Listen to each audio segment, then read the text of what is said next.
बंद शाळेतून येत होता आवाज. गेट उघडून पाहताच पोलीस हादरले. शिक्षिका आणि असं त्या दिवशी संध्याकाळी गावात अचानक खळबळ उडाली. शाळा पूर्णपणे बंद होती. गेटला कुलूप होतं, तरीही आतून विचित्र असा आवाज येत होता. सुरुवातीला लोकांना वाटलं काहीतरी भयंकर घडलंय. काहींनी तर वेगवेगळे अंदाज लावायला सुरुवात केली, पण आवाज मात्र थांबत नव्हता. उलट अधिकच स्पष्ट होत होता. थोड्याच वेळात ग्रामस्थ जमा झाले. वातावरणात भीती पसरली. शाळेत बंद आहे, आत कोण? हा प्रश्न सगळ्यांच्या मनात होता.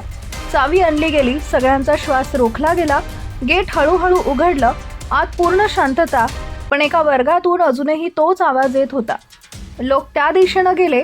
दरवाजा उघडला आणि जे दृश्य समोर आलं ते पाहून सगळे थिजूनच गेले. काही क्षण कुणालाच काही सुचत नव्हतं.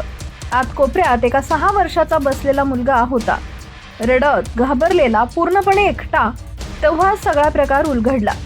शाळा सुटल्यावर तो वर्गातच झोपला आणि कुणाच्याही लक्षात न येता दरवाजा लॉक झाला. तासनतास तो अंधारात अडकून रडत होता. नंतर आईनं निष्काळजीपणाचा आरोप केला. पोलीस चौकशी सुरू झाली आणि मुख्याध्यापकांवर कारवाई झाली.